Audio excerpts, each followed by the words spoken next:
This is the weekly Health Law News Nugget from Southern Health Lawyers. I'm Rich Sanders. And this is the Health Law News Nugget for November 6, 2018. Well, CMS was very busy last week. The Center for Medicare and Medicaid Services issued two final rules that will directly affect a lot of different kinds of Medicare providers around the nation.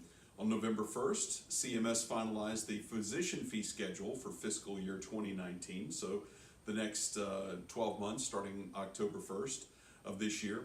The physician fee schedule includes a number of pro-physician elements, specifically the suspension, or I guess kind of kicking the ball down the road, of some controversial E&M, evaluation and management code changes that CMS has been discussing for a while. And in the kind of general theme that the Trump administration has been pursuing through CMS in 2018, attempting to reduce the regulatory burden for physicians who are Medicare enrollees. So specifically, the final rule talks about decreasing medical record entries that are duplicative, or trying to give physicians some relief from entering in the history and physical for patients repetitive information that has been entered into the medical record before. The other final rule that was issued by CMS last week, November 2nd, was the outpatient prospective payment system rule, which has a couple of important impacts on both hospital and ambulatory surgery center providers. The first is more cuts on the 340B prescription pharmacy program for folks who are underprivileged or living in medically underserved areas, and that otherwise get their drugs from pharmacies that can provide them at a discount.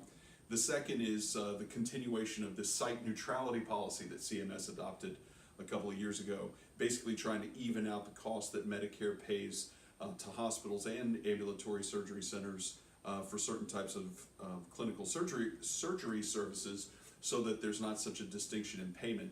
That's bad news for hospitals in many ways, and in some ways good news for ambulatory surgery centers, although a lot, based on the commentary that I've seen since November 2nd, depends on what the particular setting and service are, and what particular community is affected by these rates. So a lot of news for Medicare enrolled providers at both the physician, hospital, and I guess surgery center level. Lots to check on if you're a News Nugget viewer from one of those sectors of the healthcare industry, and plenty of news from Washington regarding regulatory burdens being lifted by this administration as we head into the midterm elections.